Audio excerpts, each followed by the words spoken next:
What's good, chico? Long day, man. I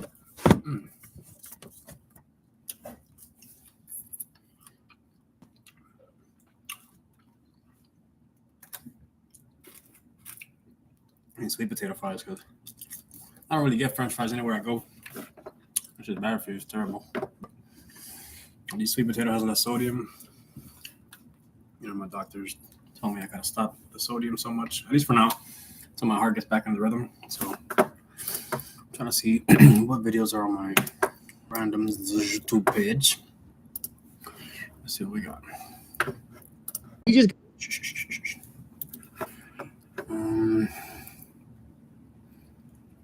I was looking into these, but I don't want to do growth hormones because growth hormone might mess with my heart. So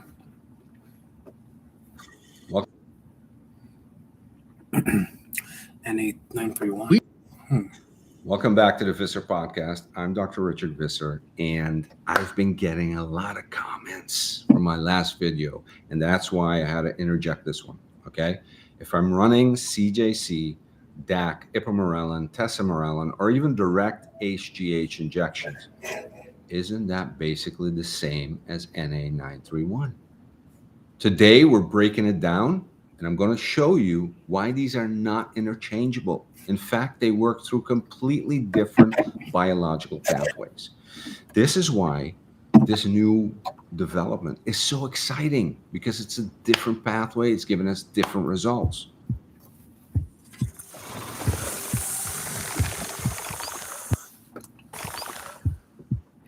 Okay, let's get started. Let's start with the classic approach, GH segregogues and HGH injections. CJC 1295, no DAC, mimics growth hormone releasing hormone, GHRH, to get the pituitary to pulse GH. Ipamorelin mimics ghrelin to add another GH releasing signal.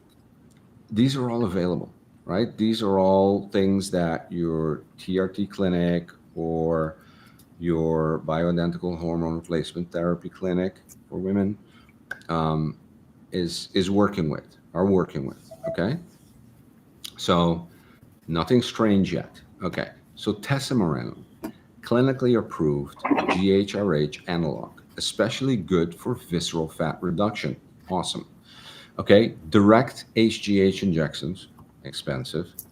Skip the pituitary and inject recombinant human growth hormone straight into the circulation.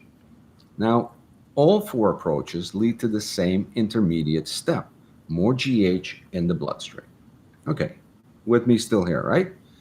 GH then signals the liver and some peripheral tissues to produce IGF-1. IGF-1 is the real worker bee.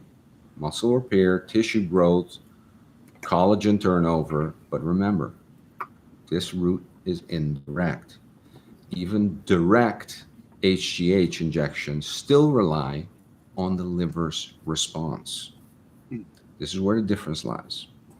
So NA931 doesn't even get in line at the GH counter. It walks straight past the pituitary and the liver and directly flips the switch on IGF-1, the receptor itself. Yeah. That means it can deliver anabolic signaling without ever raising GH levels. Plus, NA931 isn't a one-trick pony. It's a quadruple receptor agonist. So let's say the smarty pants in the group just says, okay, you know what? I'm going to get a GLP-1, GIP agonist, and I'm going to add, these to it to get the same effect as NA931. No, it doesn't work that way. Okay? So, here we go. IGF-1 receptor activation, direct anabolic signaling, muscle retention. 1. 2. GLP-1 receptor, appetite suppression, better blood sugar control. GIP receptor, nutrient partitioning, insulin sensitivity boost. Glucagon receptor, fat mobilization, high energy expenditure. So instead of just telling your liver to make more IGF-1, NA931 is flipping 4 switches at once. 2 for building, protecting muscle, 2 for burning fat and stabilizing metabolism. So why does this matter? If your pituitary or liver response is sluggish from age, stress, metabolic dysfunction, GH secretagogues, and even direct HGH might not give you the anabolic effect you're looking for. NA931 bypasses that upstream dependency and goes right to the receptor, while stacking fat loss and metabolic benefits in one shot, or better yet, it's actually one pill.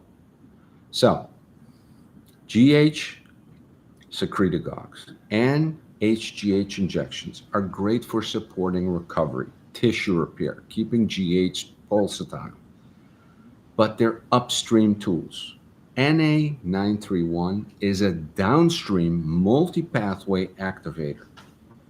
They can complement each other, but they're not the same.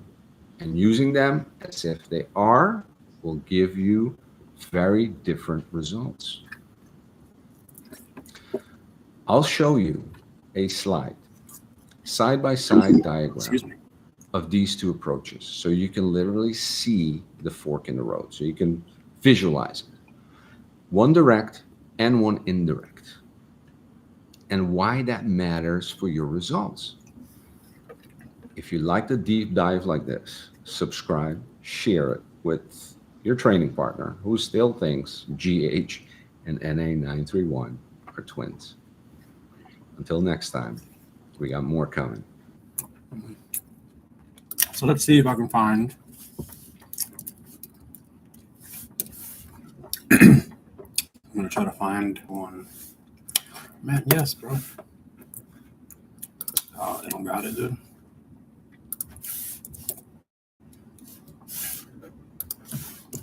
Whack. What is NA what? NA931, right? Let me see. Yeah, NA-931.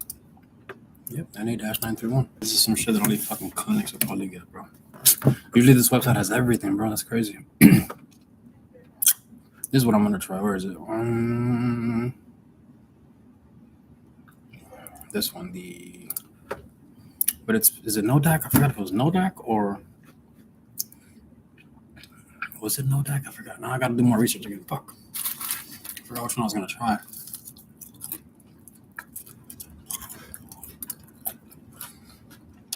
I believe the Nodac.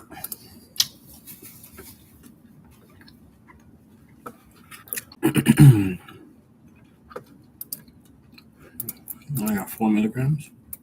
No, because it's 2 and 2 is a blend. I forgot. Anyways, so let's go back to this YouTube. We just got. Imagine being able to build an app with your name on it just by thinking about it. Meet Base 40. What are the top 10 things you can do to reduce your amount of atrial fibrillation? So when I think about things that people can do to reduce their atrial fibrillation, I think about things that slow down the progression of your atrial fibrillation and things that keep it from waking up. So, and I do see them as different because you can have, remember, the sources of AFib, whether you call them triggers or sources or AFib cells. These are little areas in the walls of your left upper chamber of your heart that are waking up randomly electrically, and they are fighting for control of your heart electrically from the normal source, and then taking over control of your heart and making it speed up. This is what we are saying when we say you are under the control of an abnormal heart rhythm. These abnormal cells, AFib cells, sources, triggers, whatever you want to call them. So the problem with atrial fibrillation is it's one of the that progresses as you get older. So as your heart... Notice how everybody in these videos are all old. They said the same thing when I was at the hospital. They're like, bro, what are you doing here with AFib? I said, I don't know, bro, you tell me. It's like only something that like old people get, like 70, 80 years old. At least more commonly, obviously there's still their random cases, but 9 out of 10 times 70 years plus.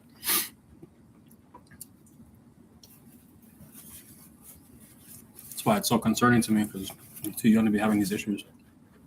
Walls age, these abnormal cells can grow more and more on different walls, and almost like a spreading forest fire that gets bigger and bigger and bigger.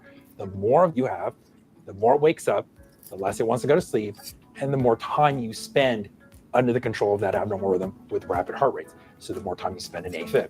So if you say, okay, I want to slow down the progression, how do I make these cells grow slower or grow a lot less than before? Well, there are things that can do that.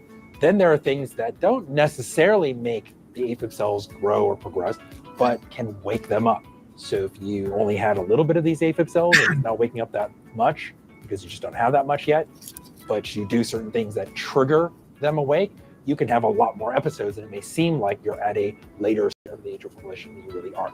So what are things that slow down the progression of atrial fibrillation? Well, there are modifiable and non-modifiable risk factors.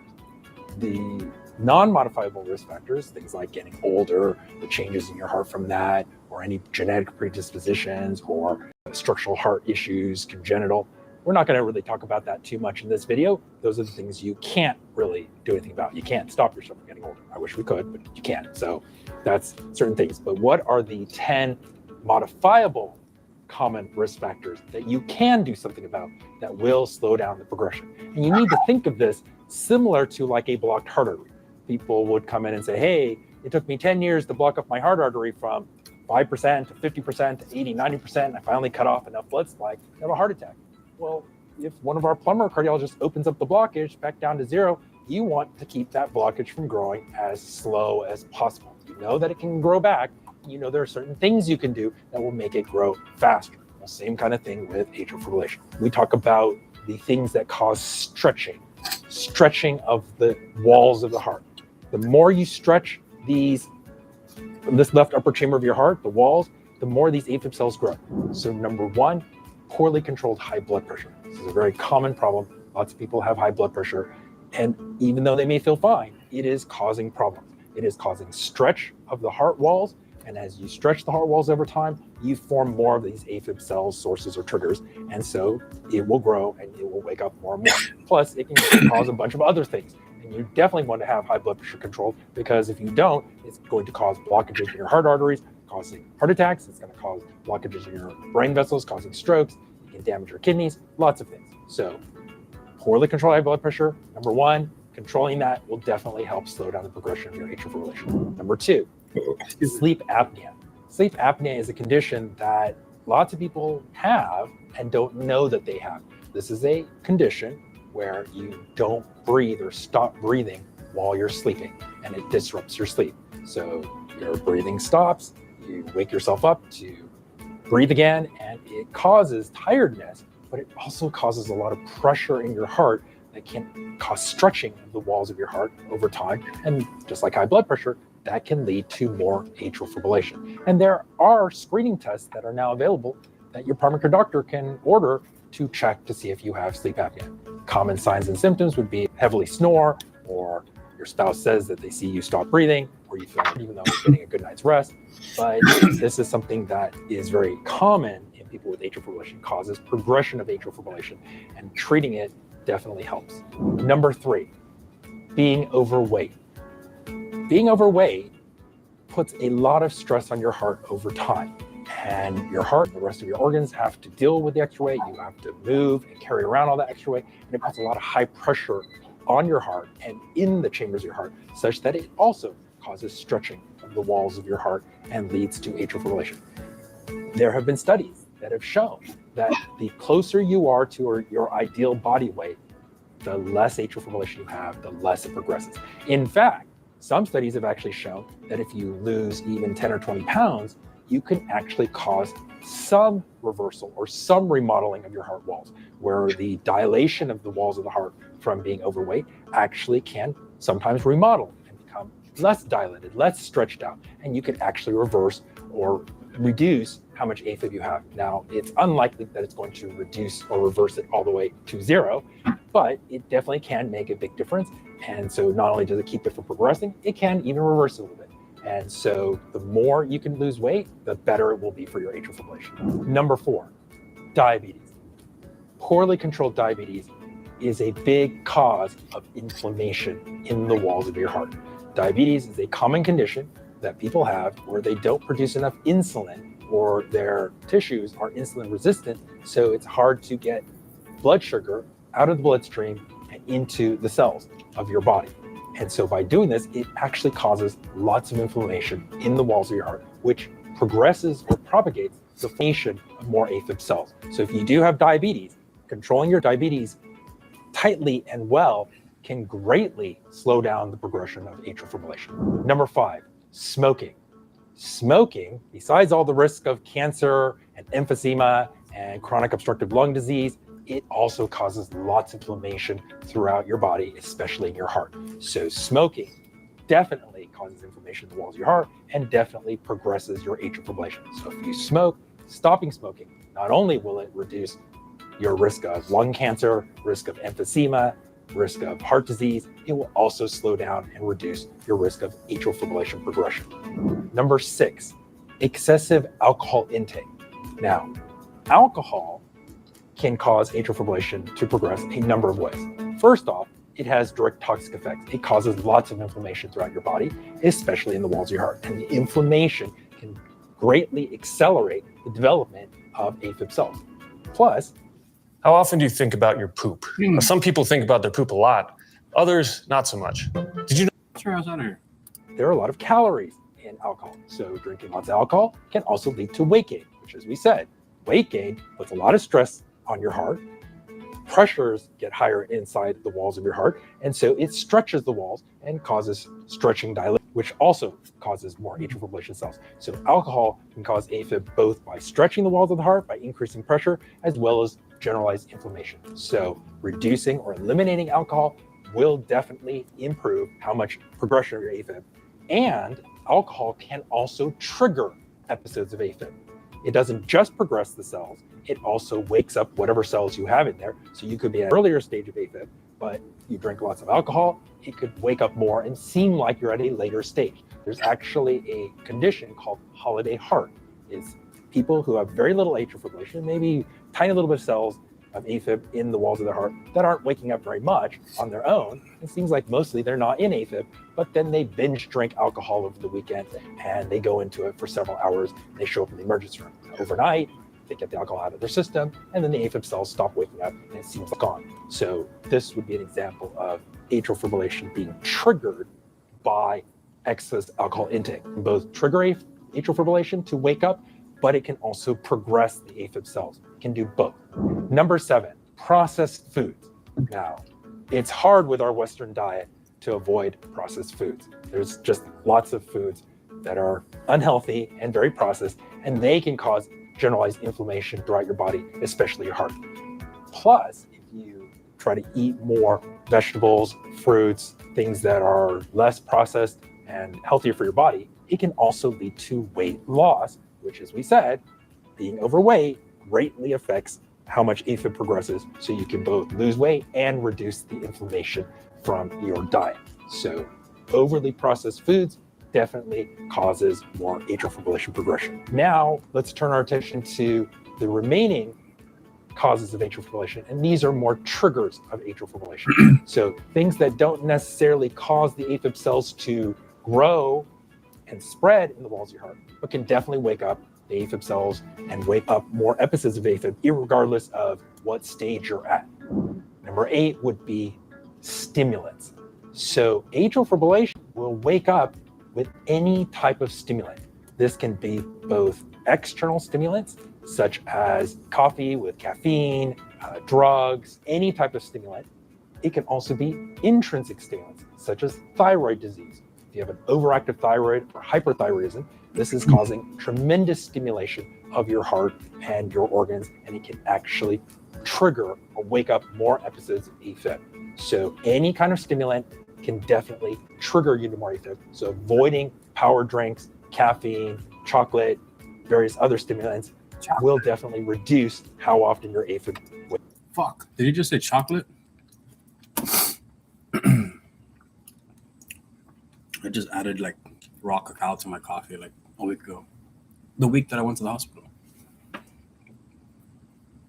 I went and bought raw cacao powder, and I've been adding it to my coffee every day for like the past week and a half, 2 weeks. Fuck. I gotta look if it's chocolate and cacao or if it's just chocolate. Fuck. Summon a bitch. Wakes up. Number 9, stress. Highly stressed lifestyles definitely propagate more atrial fibrillation. When you're stressed, it can wake up the AFib cells. It can lead to them developing more. And this is easier said than done, but trying to eat healthy, trying to relax, have a healthy work-life balance, and also to avoid dehydration, drinking lots of fluids can definitely help trigger less of your atrial fibrillation episodes. And then finally, number 10, being very sedentary and out of shape. Studies have shown if you have 2 people with the same amount of atrial fibrillation and one person goes to the gym 3 times a week and does some cardiovascular exercise and is more healthy, and the other person is very sedentary and doesn't exercise at all, the person who's more sedentary will trigger more AFib cells to wake up, more episodes, and they will also tend to progress their AFib quicker. Plus, exercise is helpful in a lot of different ways.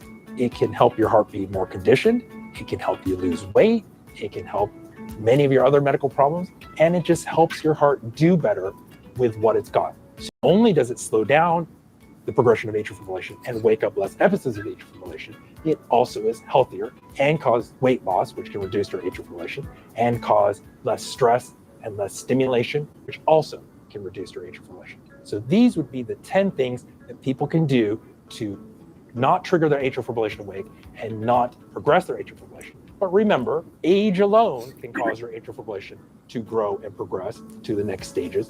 But you can't do anything about getting older, but there are things you can do to make sure your atrial fibrillation progresses as slow as possible. For everything atrial fibrillation related, please feel free to go to my website, drscottlee.com, where you're going to find more resources and also can follow me on social media. Well, that's good stuff to know.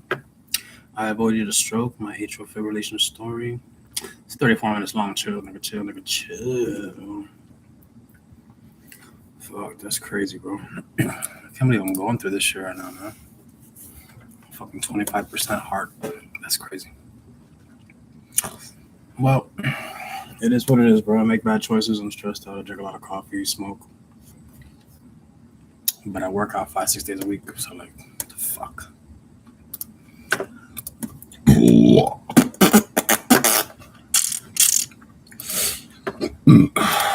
Anyways, so I'm gonna cut this off. It's 23 minutes already. I'm trying to have as many videos posted as possible to have, something to leave behind whenever I, you know what I'm saying? So, hey, man, you gotta be realistic.